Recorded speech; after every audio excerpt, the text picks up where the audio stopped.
ఇలాగా భర్తకి ఏం కావాలో అలా చేసి పెడితే అలా ఇప్పుడు ఇస్తే ఏ భర్త కూడా ఇక్కడ ఎటువైపు చూడరు. చూడండి వీళ్ళు ఏదో నాకు తెలిసినంత వరకు మీలాగా కోఆపరేట్ చేయటం కానీ ఏ విషయంలో అయినా కానీ ఏంటి ముందు నుంచి మీకు అదే చెప్తున్నారు. అతను ఏం చెప్తున్నారంటే అతని రాజకీయ భవిష్యత్తును నాశనం చేయిద్దామని, అతన్ని కంప్లీట్ గా ఉండకున్న నామరూపాలు లేకుండా చేసేద్దామని, ఊర్లోంచి లేకుండా చేసేయాలని, చేసేసి ఆ రాజకీయాన్ని ఈవిడ లాక్కోవాలని ట్రై చేసిందండి. పాపం చాలా 30 years నుంచి చాలా కష్టాలు అనుభవించారు అతను. చాలా మానసిక శోభకు గురయ్యారు తను. చాలా మంచి మనిషి పాపం. చెప్పండి మాధురి గారు. మీ గొప్పతనం తెలుగు రాష్ట్రాల్లో ఇప్పుడు మీరు ఎమ్మెల్యేగా ఏ నియోజకవర్గంలో నిలబడినా మీరు గెలుస్తారండి. మీ అభిమానులు అంత ఉన్నారు. నేను ఛాలెంజ్ చేసి చెప్తున్నా అండి.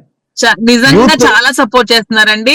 మొన్న వాణ్ణి ఇంటికి వచ్చి అటాక్ చేసి పవర్ అవి కట్ చేసినప్పుడు కూడా చాలా మంది ఫోన్ చేశారు, మేము వస్తాము, మేము అక్కడికి వచ్చి నిలబడతాము, మీరు ఇప్పుడు ఫోన్ చేయండి మేము వస్తాము. కడప నుంచి కూడా మేము వస్తాము, మేము దగ్గర ఉంటాము అక్క, మీతో ఉంటాము, మీకు సపోర్ట్ చేస్తాము, మీకు ఏ అవసరం ఉన్నా చెప్పండి అని చాలా ఫోన్స్ చేశారండి. నిజంగా చాలా హ్యాపీగా ఫీల్ అవుతున్నాను నిజంగా.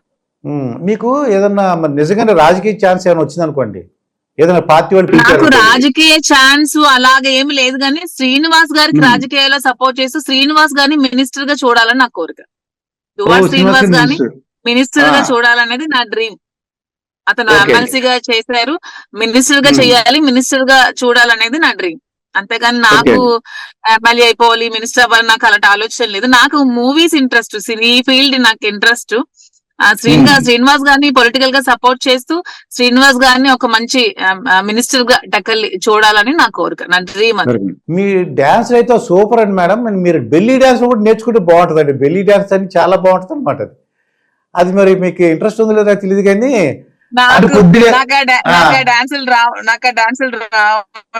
కాదండి, మీరు పద్ధతిగా చేస్తారు. ఏమన్నారంటే మీరు స్లిమ్ గా అయ్యే, కొద్దిగా స్లిమ్ గా అయ్యి మీరు ఆ బెల్లీ డాన్స్ చేస్తుంటే సూపర్గా ఉంటుంది మేడం. ఎక్సలెంట్ అనమాట. నిజంగా చెప్తున్నాను, అంటే హోల్ హార్టెడ్గా చెప్తున్నాను. మీకు అది సూట్ అవుతుంది అనమాట. మీకు ఈ కరిగిపోయిన కర్పూర దీపంలో పాడారు కదండి, మొత్తం తెలుగు రాష్ట్రాలందరూ అదే ఆ పాట కూడా మర్చిపోయి రోజు నేను వింటున్నాను అనమాట. రోజుకు 5-6 పాట అమ్మాయో అబ్బాయి ఎవరో పాడుకుంటూ వింటున్నాను. ఇంకో పాట చెప్పండి మేడం, ఎందుకని మంచిది సెకండ్ సాంగ్. శ్రీని గారికి ఆ పాట ఇష్టం. అప్పుడు ఒకసారి శ్రీని గారి కోసం ఆ పాట పాడానని చెప్పి పాడాను ఆ పాట, అంతే. ఇంకొక ఏదన్నా పాట మా గురించి, మా తెలుగు ప్రేక్షకుల గురించి, ఏ పాట చెప్పండి, మీరే పాట. అమ్మని కమ్మని దెబ్బ, అది ఎలా ఉంటుందంటారు? నాకు రాదండి ఆ పాట. అది రాదా? ఏదో సాంగ్ మీ ఇష్టం. ఇంకోసారి ఎప్పుడైనా పాడదాంలేండి. ఇంకో లవ్ సాంగ్ పట్టాడు అంటే కొద్దిగా లవ్ సాంగ్ లాంటిది. యూత్ కి ఏంటంటే సహజీవనం చేసిన అది కంటిన్యూ అవ్వాలండి. మళ్ళీ ఒక 1 year 2 years అలా కాకుండా మీలాంటి వాళ్ళు ఆదర్శంగా తీసుకుని అట్లీస్ట్ లివ్ ఇన్ రిలేషన్ ఉన్నవాళ్ళు వాళ్ళు కూడా అంతే మీ అంత ప్రేమలు చూపించట్లేదండి. అదే ఆశ్చర్యంగా చూపించాలండి. ఒక మనిషిని నమ్ముకుంటే నా మనిషి కోసం ఎంతవరకైనా మనం స్టాండ్ అయి ఉండాలండి ఖచ్చితంగా, అది ఎవరైనా సరే. మరి అక్కడ మీ హస్బెండ్ గారు ఏమన్నా బాధపడతారంటారా? అంటే ఏంటి ఈ అమ్మాయి ఎలా అయిపోయింది అలాగా?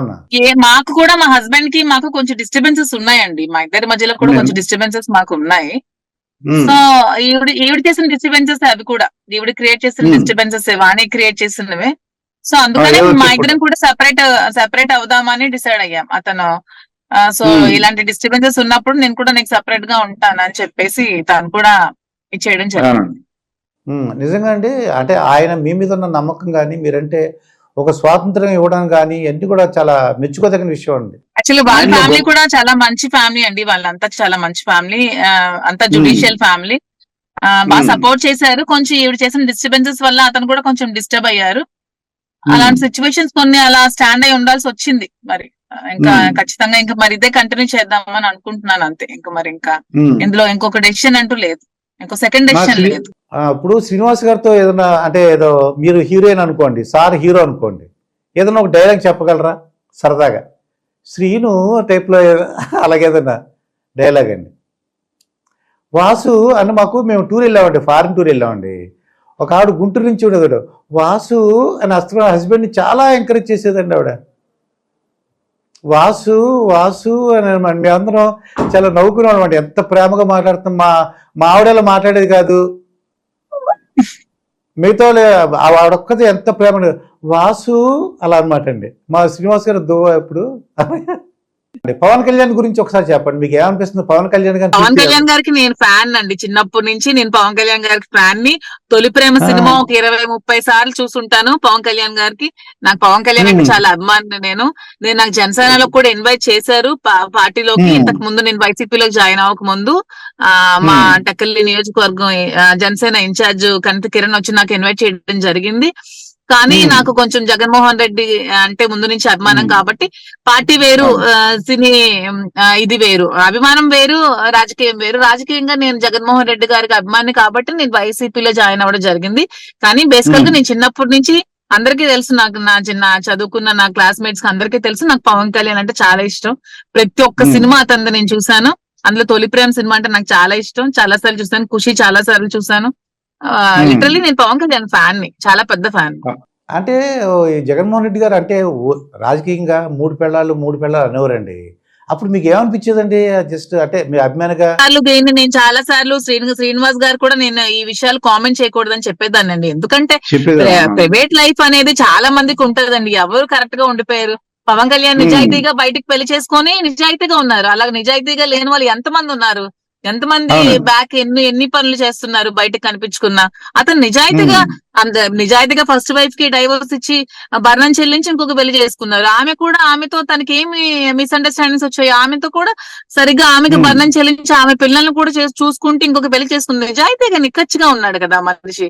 పర్సనల్ లైఫ్ కామెంట్ చేసే రైట్ ఎవరికి లేదు. ఆ విషయం నాకు ఎప్పుడు కూడా నచ్చేది కాదు. నేను ఎగ్నెస్ట్ దాన్ని. పర్సనల్ లైఫ్ లోకి ఎవరికి వెళ్లే రైట్ ఎవరికి లేదు. అది పవన్ కళ్యాణ్ గారు ఇష్టం అండి. తను ఎవరితో తనకి అండర్స్టాండింగ్ ఉంటే అతనితో ఉంటారు. మీరు ప్రజలకు తను సేవ చేస్తున్నాడా, ప్రజల పట్ల ఎలా ఉంటారో ప్రజలు చూసుకోవాలి. పర్సనల్ లైఫ్ కి ఏం సంబంధం ఉంటుంది? అవునండి. పవన్ కళ్యాణ్ గారికి ఈ మధ్యన ఏంటంటే 6 కోట్లు ఇచ్చారండి డబ్బులు. అంటే జనరల్ రాజకీయాలు ఏంటంటే సొంత డబ్బులు ఇవ్వరండి, పార్టీ డబ్బులు ఇస్తుంటారు. కానీ రీసెంట్ గా వరదల్లో అన్ని కలిపి ఒక 6 కోట్లు అంతా ఇచ్చారటండి. 6 కోట్లు. తన ముందు నుంచి కూడా అంతే కదండి. పార్టీలో లేనప్పుడు కూడా తను సొంత డబ్బులు పెట్టి ఖర్చు పెట్టడం జరిగింది కదా చాలా దగ్గర. పాట పాడండి మేడం, ఏదైనా పాటలు ఒకసారి పాటలు చెప్పమంటున్నారు. పాటలు ఎప్పుడైనా మళ్ళీ మీరు మా ఊరు వచ్చినప్పుడు ఇంటర్వ్యూ చేసి పాడదాం మళ్ళీ. డాన్స్ చేయాలి అంటే ఇప్పుడు కారులో కూర్చున్నారు, డాన్స్ కుదరదు అనుకోండి. కానీ డాన్స్ లో చాలా బాగుంటాయండి. మీ క్లాస్